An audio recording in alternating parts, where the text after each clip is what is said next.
all of the moments that I could point back to that were aha moments involved somebody having the courage to be really direct and honest with me.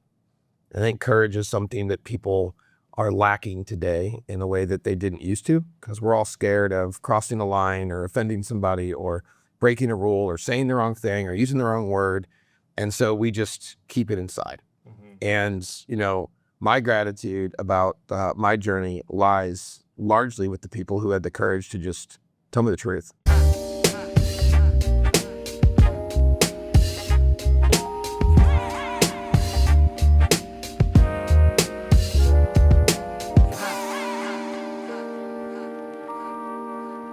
Well, we had a previous conversation surrounding, this exact topic about transformational leadership.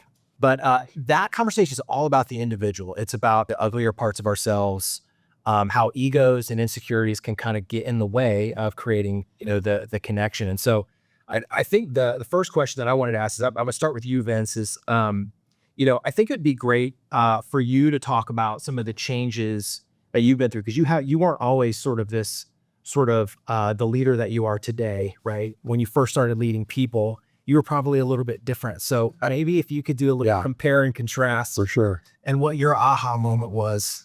Yeah, well, there's been several of them, including almost being fired a couple of times. Because it's like nothing to wake you up like that.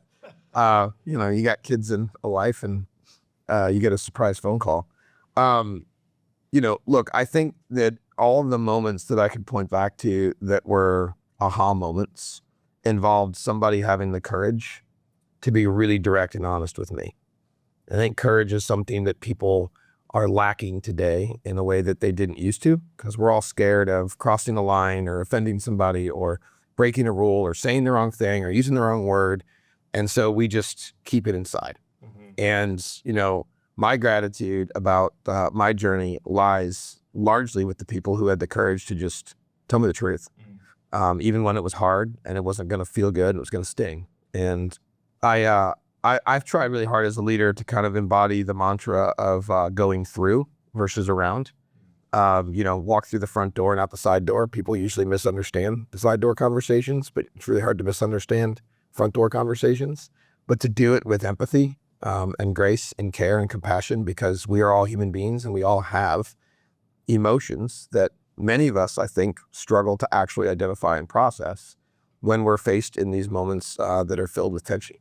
And look, I think the leader that I am today versus the one I was before, I have a higher sense of awareness. I think I am less concerned about me and more concerned genuinely about the people around me.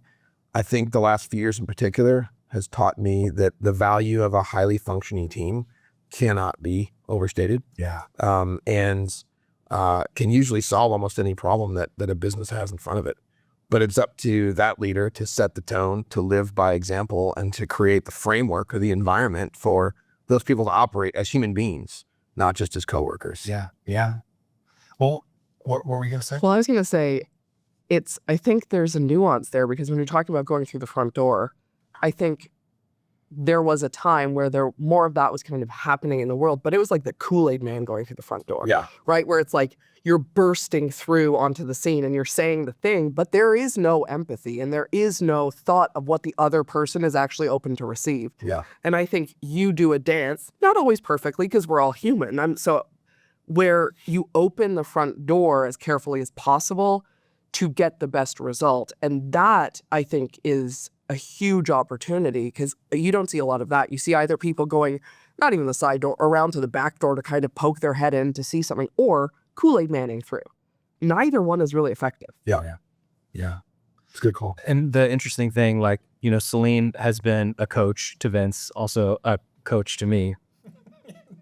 I think one of the things to even arrive at a place of employing empathy, right, and the relationships requires some personal work. And why don't you maybe compare and contrast, one person on one hand that's a leader. They're both, there's two leaders. You're going to compare one that has not done, maybe some of the personal work, and then leaders that you've seen that have done it, and how what are some differences that you've seen, and what do you think makes the difference? The first thing that comes to mind that is different is humility. The leaders that have done the work there's a humility in how they show up and in their awareness that doesn't exist when people haven't done the work or think they've done the work because they've talked about it or they read a book about it, but they haven't actually been inside of it. And that to me is consistently the single trait, if you want to call it, that comes up as if we can somehow find a way to figure that out, that's a big differentiator. Because when you've done the work, when you're in the process, you really quickly learn that there's always more work to do. Yeah. So you have to be humble about it because you're like, oh, this really is not a destination. There is not this one place that we're all going to go on this one journey to get to this one spot in the exact same way. Nailed it. We're done. Once you're in it, you're like, oh, this is way messier than anyone thought it was going to be. And so that, to me, is kind of the most important differentiator. But I think also there is a willingness to be uncomfortable and be in the messiness that comes with people who have done the work or are doing the work, because it's not ever done, that you don't see in people and leaders who aren't doing the work. They are often the most avoidant, and they'll tell you they're not because they Kool-Aid man through a door. They'll be like, I'm not avoidant. I'm absolutely having those conversations, when they're not, because they're not actually okay with messiness, with tension in any way, shape, or form. They're trying to get past it, not through it, right? So they want to, how can I skip to the end and not deal with what's in the middle? 100%. I think my own personal experience has been a lot of my Kool-Aid manning through the front door, because I mean, I'm a direct person as well, but a lot of that sort of brash approach was me discharging my own anxiety. Yeah. And I think one of the things that has helped me a lot, trying to really develop as a leader, is in leading myself. It has been all about not just it is about discharging the anxiety. It's about being able to sit with uncomfortable feelings. Yep. And if you've got another person and you've got these uncomfortable feelings that you need to get out, being able to sit in them longer and sit with somebody a little bit longer, I think that's made a really big difference for me, is being okay with uncomfortable feelings. So discomfort is at the heart of this entire thing. For sure. Yeah. And what we know as a society today is we are way too aimed for comfort in every part of our life, and especially in our relationships. Yes. And to create tension in a relationship is to create discomfort. And to choose to grow or improve or pursue a better version of yourself is also really uncomfortable. Very uncomfortable. And you need to feel some level of safety around you to do that. Yes. And I think that us choosing discomfort as leaders and as people wanting to be led is how we iron sharpens iron, together. No, one quick comment on that is that I spent a lot of time thinking about confidence. And confidence is not giving you a trophy just for participation. Confidence really comes from taking hard things on and getting through to the other side. And so back to the point about getting discomfort, another byproduct is not only like learning the skill, but it's actually building your reservoir of confidence. Because if you take something difficult on, then you can get on to the next thing. The other thing about doing the work, you said, like, have you done the work or not, which is sort of like a binary question. I love what your point is, that you're always doing the work. Yeah.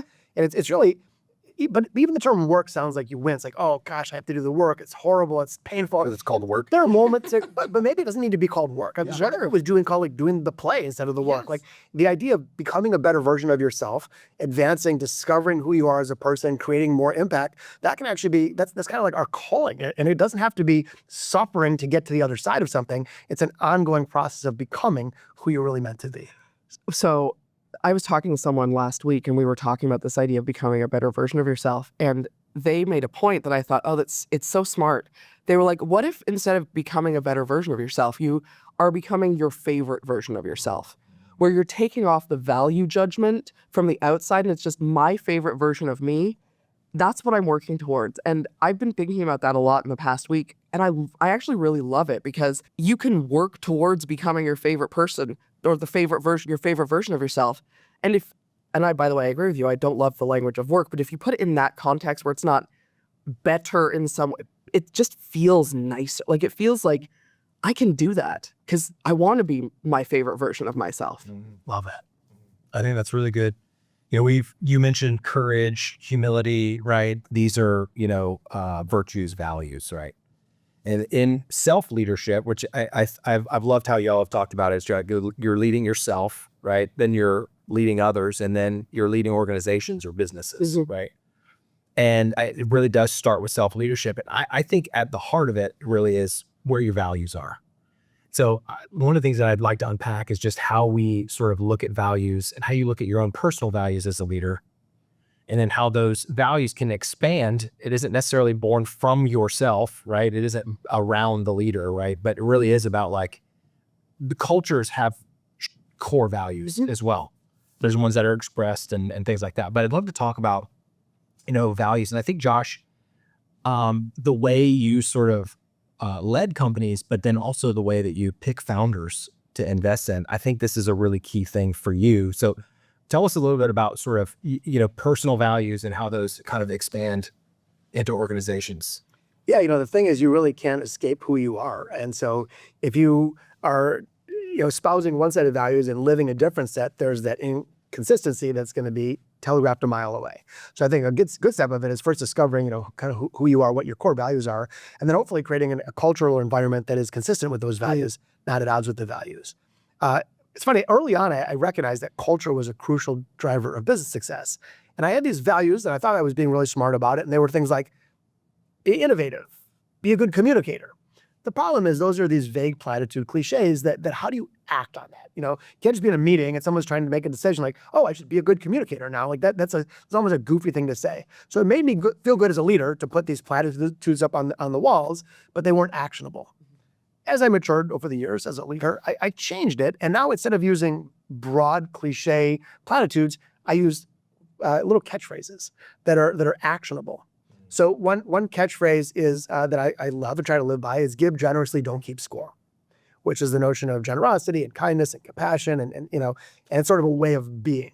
So then if one of my team members in some company today in Seattle right now is like, okay, should I do A or B? They can reference back, oh, give generously, don't keep score. That's a core value. Now I can make a decision on it. So some of these little catchphrases, they usually start with a verb. Find a way is a big one of mine. Put ourselves out of business, which is the notion of sort of reinventing and discovering a new and improved approach to things. And so I built like these 14 core values. And I really try to live those and demonstrate them, so the consistency. But we also interviewed for them. So what I did is I took each of those core values, created interview questions that was the reverse engineer interview question to try to tease out where people stood value-wise. Because I felt like I'd rather hire for values and train skill than hire for skill and train values. And so what we try to do is not always perfect, of course, but try to find people that sort of generally align with the value set. And then we'll figure out the skills, because the skills continue to evolve. Yeah, I think that's really good. Vince, you've built, I'd say, high performing teams. And I think that you have a masterful way of being able to identify, other people's, core values. Talk about your core values and then how you sort of discover the leaders that you hire, right? And the ones that you sort of work with closely. So the question you asked me a few minutes ago about my journey as a leader, somebody handed me a Brené Brown book, I don't know, 7 or 8 years ago, and Dare to Lead. And in that book was this exercise to go through, identify your own core values. And I'd been on some online websites and done some survey things, and they weren't really all that productive. But what was so interesting about this was, like, in the book, she forces you to pick 3, and there's 400 or something like that on a page, and you're like, well, I want 7. It's like, I can't not choose faith, family, and friends, because those are important to me. Yeah. But it forces you to get really honest with yourself about point A, point B at an intersection of a decision of what you're going to do with your time, energy, your money, whatever. What do you go back to the most? Yeah. And I identified mine, and I don't think they've changed much in the last half a decade of authenticity, contribution, and leadership. One thing about me that you all know, and it's really important to me, is I think life is just too short for fake BS relationships, because those aren't relationships. If you can't be authentic and vulnerable with people and they get the same from them, it's not worth spending time with those people. So authenticity to me is probably at its core a really critical value in everything that I do. I think contribution is really critical, because I think we're here to do something to make the world a better place, to improve the lives around us, to improve our own lives. And you can't do that if you're not in contribution to something regularly. And I think we're all called to lead. And whether that's in our homes, at our churches, in our communities, in our business, whether it's leading aside, leading below, leading above, we are all called to lead. And oftentimes the lack of courage leads us to not lead or to not be authentic and to not contribute. And so courage is close in there as like a piece of that for me, but it didn't end up on the list. That doesn't mean I don't love my wife and my kids and family's not important and I don't have a deep faith. But if I'm being really honest with myself, those are the three things that drive most of my behavior. And what's interesting is when you find yourself in a situation, whether it be in an organization you're part of or a career track or a boss relationship or an employee relationship where those values are at odds, or the way that a business is operating, those values are, it's really, really hard to have a life that you feel happy with and proud of. And I've been at those places in different times in my life, and you can absolutely feel when you're not living in alignment with your values. Yeah. You can't put your finger on it at first. It's just like tension and frustration and misery. But eventually it comes to pass and you're like, oh, it's because of this. Because there's a lot of people out there who care about the same things. And I think, you usually experience more joy, which is really what we're all after in life, if you spend time with people who are somewhat similar minded in their values. Yeah. One thing, just to build on that, we know that tension where you're saying, well, this is uncomfortable, I can't put my finger on it. That's almost like a smoke detector. Yeah. It's like, oh, that's a clue. There's a signal. What's it telling me? Yeah. And so like if I'm triggered by somebody's behavior, and so you can get angry, or you can say, well, what is that telling me? What is the lesson in that? And that may be actually a way to even live in more alignment with one's values is by noticing those triggers and adjusting accordingly. Yes. I think it's also important to note that when we talk about discomfort, if we're in the process of working on ourselves, there's going to be discomfort and tension. Yeah. There is a distinction between unhealthy tension and healthy tension. Yes. And understanding and being able to discern, this is actually unhealthy tension and discomfort. What is that telling me, to your point? What is that smoke signal versus this is healthy tension and discomfort because I'm learning something about myself that maybe I didn't want to learn, so I had to go through, right? Like there's being able to discern those things, and the more you are in uncomfortable situations and the more you are growing and learning, the better you get. But there is a real distinction there because not all healthy tension is going to feel different, but you have to learn that for yourself. You have to go through it to figure that out. What's the difference for you when you talk about discerning it? How would you define those two, healthy versus unhealthy tension? So I think it's different for each person, right? So I know for me, the difference is if it's unhealthy tension, it's usually the way I react is very different. It's harder for me to step back and say, what am I learning here? Or it's a very visceral reaction. Like it's a really like, there's, it's a terrible example, but sometimes you meet someone and you're like, ooh, within very quickly, you're like, this is not my person. This is not, and it's not, some psychotherapists might say it brings up trauma or what, but there is something that is not lining up. That is an unhealthy tension situation. Whereas if we're having a challenging, as I point at Vince, we're having a challenging, you've had plenty, but we're having a challenging conversation and it doesn't feel good because you're pushing me in a way that is uncomfortable, but I'm not reacting in this. It's not that same defensive reaction from me, right? And I think, but I'm not saying my way is everyone's way by any stretch, but I think you have enough of those moments and you can start to separate out when it is healthy versus unhealthy. I mean, wouldn't it be nice if it was like, here's the one way that you can always discern the two that work for everyone? It's so easy. Yeah, but I think it really depends on who the person is, their journey, where they're at in their journey, their experiences. But I think you can learn to discern those things. I like how you described the unhealthy one as a defensiveness, because I think on the one hand, if you're feeling the need to defend, right? I think where some things can turn healthy, because that doesn't mean that the other person on the other side is doing something unhealthy. Absolutely not. But I think the healthier version is acceptance and being like, I need to hear this. Yep. I want to be able to hear this. I think one of the things that has been interesting for me is the discovery of feedback and things that weren't intended as feedback for me. Mm-hmm. There are things that I've experienced and I'm like, there's feedback. And that's one of the things you say to me is like, Chris, there's probably feedback in that for you, right? And it doesn't mean that somebody has to sit down and give me very direct feedback, which I think is really important. But at the same time, I think that you can turn something that might be unhealthy for you and some, abuse and all that other stuff aside, but you can turn a situation into feedback for you no matter whether it's being delivered as feedback to you or not. And one of the things that I love that you were just talking about is about the paying attention.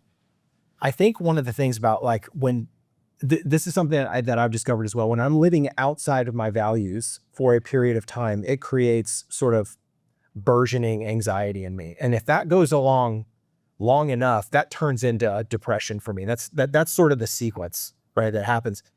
And the thing that I like that you said is this sort of paying attention and a mindfulness thing. How do you sort of hold space or sort of, how do you pay attention better? Like, how do you do it? I wish I had a great answer to that. I'm still working on that personally, but one of the things I'm trying to do is slow down a little bit and be a little bit less intrinsically centered and more extrinsically centered, really showing up in service of others. You kind of talked about contribution, which is a similar way to say it. Funny story, I was, as you know, I played jazz, and I'm very much in love with this art form. It's this spontaneous, sort of dangerous art form. I'd ask you if you liked listening to jazz, but it would probably hurt my feelings, so I won't ask you the question. I heard a funny joke recently. A country musician plays 3 chords to 100,000 people in the audience. A jazz musician plays 100,000 chords to 3 people in the audience. It's very true. Very true. But anyway, I love the art form. And sometimes jazz can be a bit me-centric, showy. Look what I can do. Look at this fast thing. Look at this. Look how clever I am. And I recently had a performance earlier this year. I was a little stressed about it because my chops aren't what they used to be. I was playing with incredible musicians who are at the peak of their career. I'm a little sloppier, I'm not doing as much as they were. So I walked into it with a little anxiety, and I made a conscious decision. Instead of showing up, look what I can do. I started to say, I'm going to show up and listen. I'm going to show up and be deeply present and try to make everybody else sound better. That's my job. It's not to look at me. It's like, how can I make you sound better? So I just tried to really drop in, be present, and I was listening a lot more. And so I listened to what the piano player said. I'm going to voice a chord to make his piano playing sound better. I'm going to leave a little space so the drummer stands out. And so it was much more, actually, it was less effort, not more effort, it was less effort, more attunement. And we finished the engagement, and I was a little nervous. They were better than me. The drummer gives me this big bear hug. He goes, bro, you connected with the soul of the groove. I'm getting all watery-eyed. Soul of the groove, that was the coolest thing ever. And these musicians came over like, hey, when are you going to be in town next? We'll set up a gig. We got to play more. And it was funny. Like, if I tried to force my will on the group, I'm sure the feedback would have been different. Yeah. But it's because I really tuned in that actually created a better outcome for everybody. So I think that's what I'm trying to do more of, Chris. I'm not perfect at it, but just try to really sort of tune into others, be deeply present, really connect and see not just what's being said overtly, but what's the thing that's not being said, and see if I can connect to that and help draw out the best in people of that. So what's so interesting about that story, I'm going to play armchair psychologist for a second, and I'm going to put maybe a couple words. His favorite role. Recognized you were anxious, you acknowledged it, and you recognized, you didn't say this, but I think that's what you were saying, that oftentimes for you, your anxiety behavior shows up as maybe overperforming. 100%. Okay, so very important things here to acknowledge that at some point in your life, you discovered what happens to you when you're anxious, to know you're anxious. You're okay saying, shit, I'm anxious right now. And I'm probably going to end up doing these things because of that. And I don't want to be that guy. Yeah.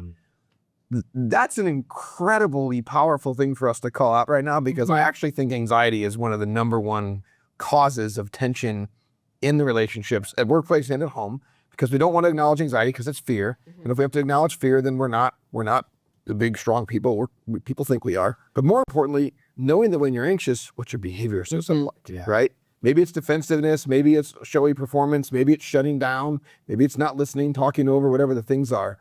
But props to you for recognizing that and accepting it. And I think if we could all be more in touch with our feelings and what those feelings usually lead to us behaving like, we could probably show up better in all these parts of our life. Thank you. You're exactly right. And I was with a good friend last week, funny enough, and he gave me, and I was talking about that, like that version of myself where I'm overperforming.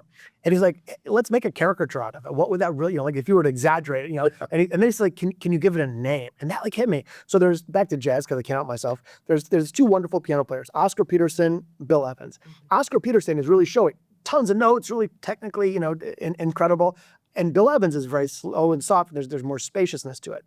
I personally like Bill Evans more. And so what I did, just building on that, he said, here, next time you walk into a room, say, am I showing up as Oscar or am I showing up as Bill? Wow, great tool. And like you start like, oh, I feel the Oscar coming out. Yeah. Maybe I'll kind of lean into Bill. And that's recently. That was literally last week, but it's been resonating deeply with me. It's a great tool. Yeah, that's amazing.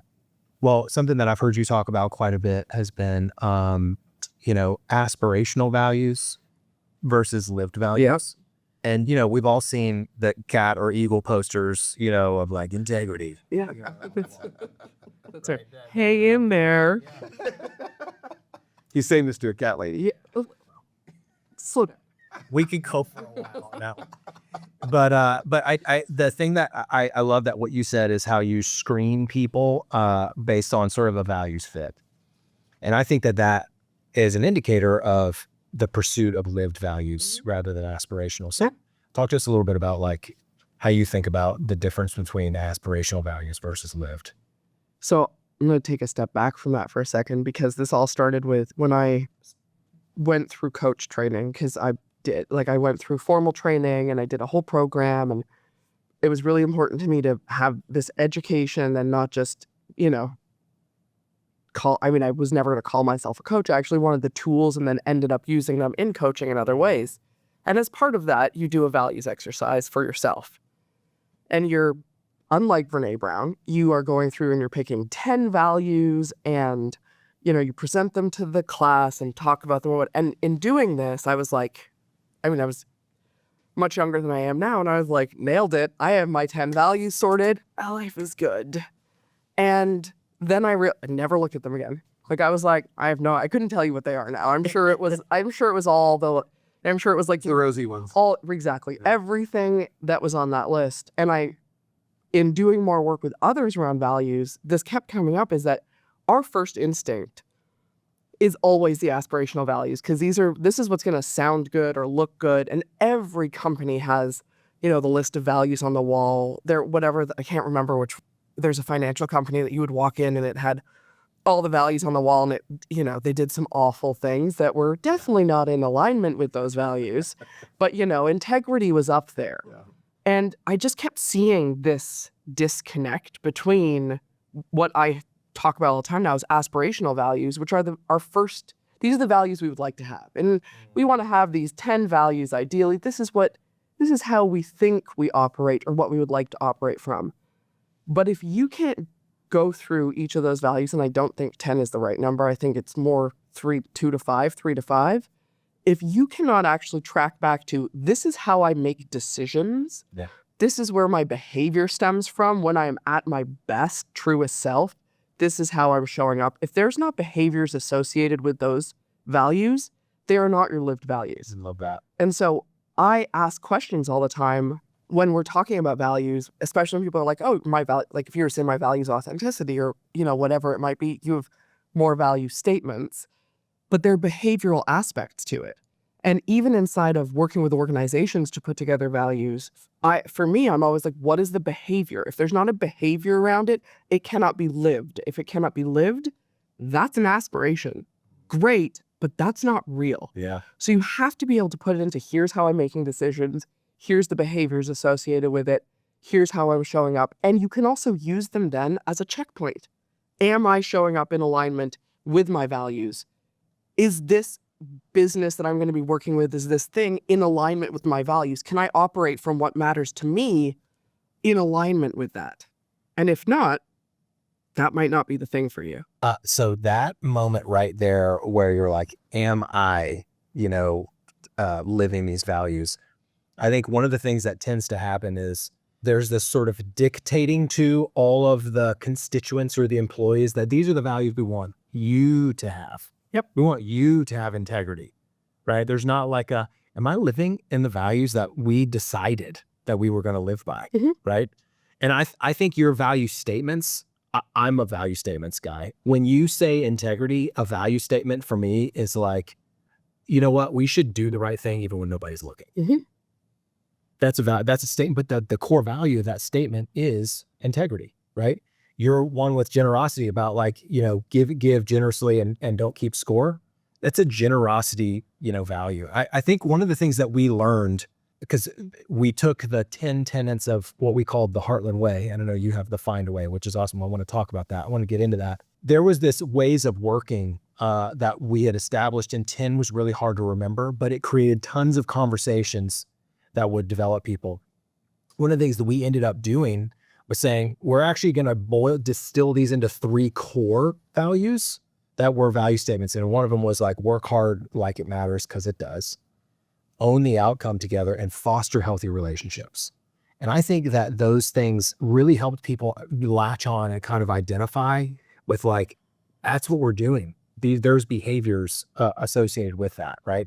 Let's actually talk about the vernacular and giving people holding space for these kinds of conversations to happen during work time, right? Mm-hmm. To sort of create the environment of kind of value-centric sort of business, right? So talk to us a little bit about like Find a Way, right? And your framework and the sort of 10 sort of tenets. And then I want to talk about the Heartland Way a little bit. And let's talk about the vernacular that we give to employees to be able to have a voice. Yeah, as you were saying that, it made me think, if you're a leader, the old way perhaps of leading was checklists and rules. Do what you're told, follow this checklist, turn your brain off, even though we hired you for your smarts, don't use that, just do what you're told. The new way, which obviously is happening here, which is more values-based leadership, which is helping people. So this is important. This isn't like a half important conversation. This is the conversation. and so getting people to align with a set of values, and especially lived values, things that you can actually do, then you don't need as many checklists. You don't need as many rules. You don't have to govern with an iron fist. Mm-hmm. You're sort of calling people forward to make good decisions that are in alignment with the company's vision. And so I kind of like this notion of back to aspirational. If you have an aspirational that's not actionable, then how do you make it actionable? And so my system, I call it Find a Way. First of all, it implies that there is a way. Yeah. Any problem can be solved and any opportunity can be seized. It's not find the way, that there's only one way, that there's multiple, and find your way. Mm-hmm. And if you really double click on it, it's kind of the intersection of sort of ingenuity and resolve. It's like, how can I use my creative problem solving and inventive thinking to navigate change and get through a problem instead of giving up to it. But so that sort of thing, that's still all too mushy. Like, how do you make it actionable? And so my little phrases are, like, one of them is start before you're ready.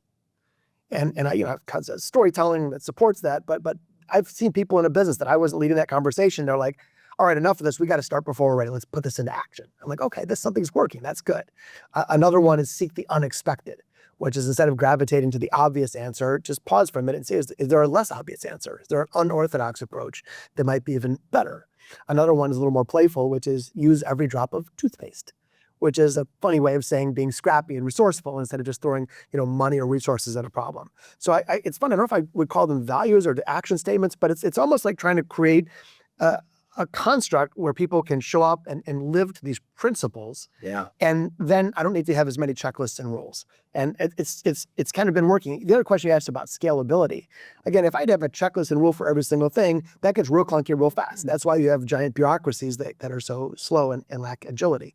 If you have values like this or action-oriented phrases, those scale pretty quick because then you teach the principle and the principles carry the heavy lift. It's not that every checklist or rule has to do the heavy lifting. That's so good. So I would actually, when you were talking about the old way of leading, I would actually say that's managing because you're managing things, right? You are creating checklists because you're managing things and you're treating people like they are things that need to be managed. They need to hit the checklist. They need to, whatever the list of things is. But when you are really leading, and I'm making a distinction here on purpose, but when you are leading, then you are giving people the space to show up as themselves. And there is a trust inherent in that.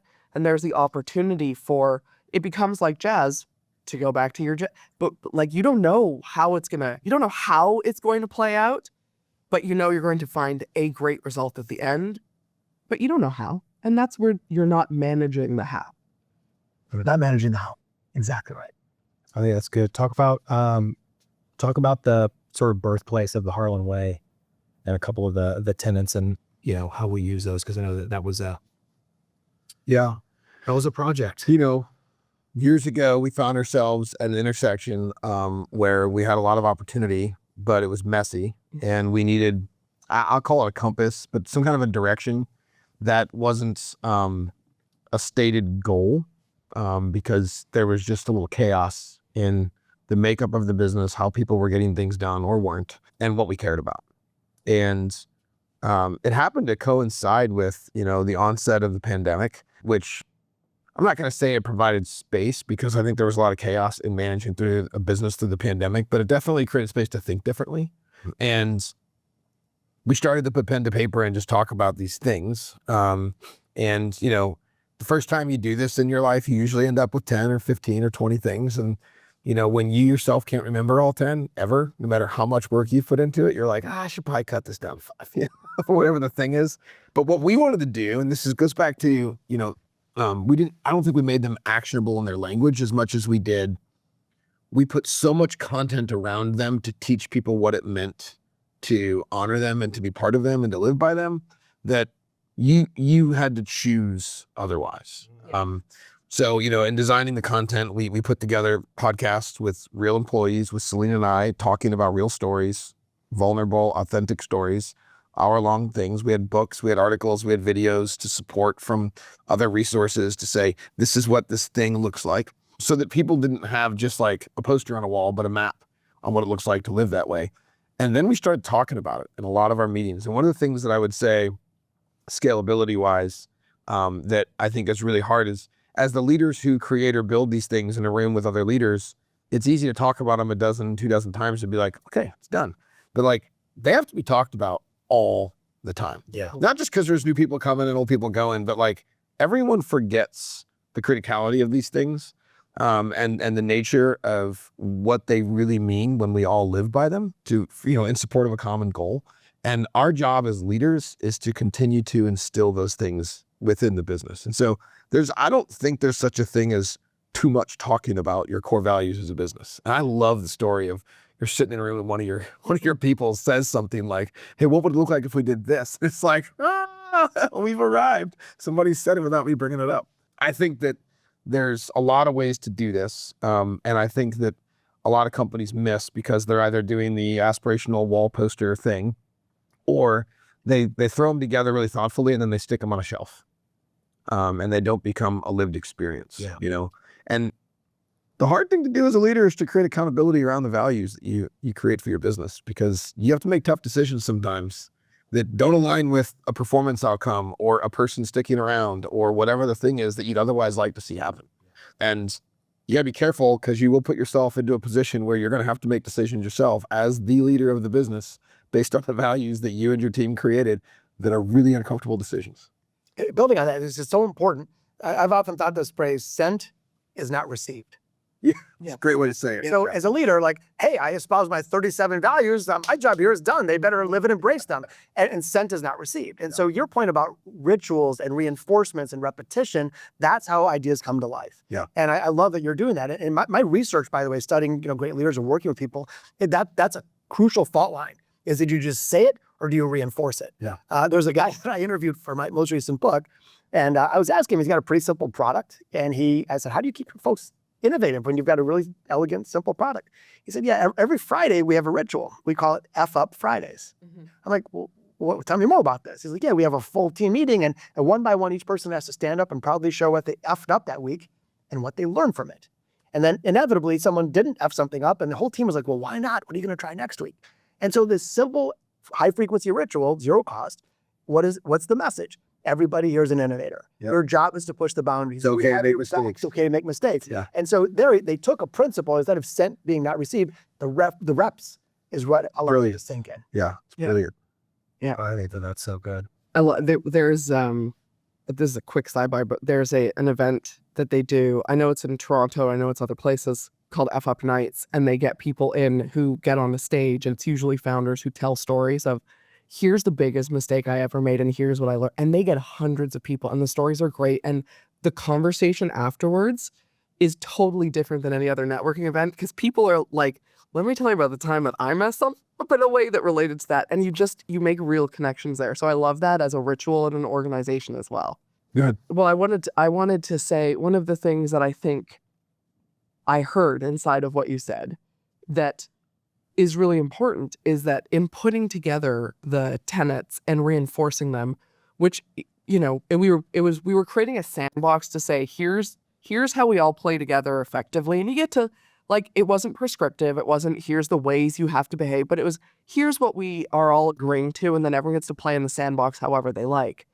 But more importantly, it was a living document. So it did change over time. The messages were reinforced. It got distilled down into 3 that could be repeated, but it wasn't about it being so prescriptive that nothing is ever going to change. This is the way it is 100% of the it was, tweaking language and nuance and learning and making it better and refining it. And that's part of it, is if we say this goes back to aspirational values for me, is if we're going to say this is the way it is and it's never going to change and this is it 100%, that's too prescriptive because people change and grow and learn. And having a living document and a lived experience means it is living and is going to change. And not being so attached that you're unwilling to say, actually, can we get this down to 3 that's really easily repeatable? That's a huge piece of this, in my opinion, as well. I agree. I think, recently I was working with a couple of founders and as a friend, and I think one of the important things, given the nature of kind of, where this podcast fits in what you're trying to do to help small business owners, it's important to call this out. There is no such thing as a business too small for this work. Absolutely. These two guys are very different and complement each other very well. They didn't yet have a single employee, and they were considering hiring their first employee. And we were just sitting down talking about the business and where it's at and what their struggles are. And I asked them these questions. Well, what do you guys care about? Like, what matters most? Like, we have to do this or this. What's your compass to make your decision? And one of them thinks this is hokey and unnecessary and, whatever. And the other one's like, hook, line, sinker, bought in.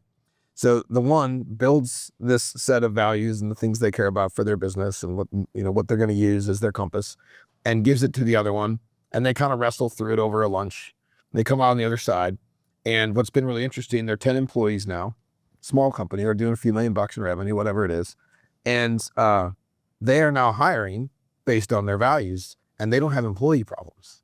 They're not doing the thing you hear about with these young businesses where they're churning through people because they hired for a skill, and not for a common value base. And they're probably a little too OCD in that they want both. So they're going through a lot of people in the interview process. But it's really interesting to watch how sticky the employees are in this small company because they start with their values. And so whether you're 0 employees or you're 50 and you forgot about this, or more importantly, the nature of the business is operating itself in these understood but not stated values, doing this work is really important. Yes. It matters. Totally.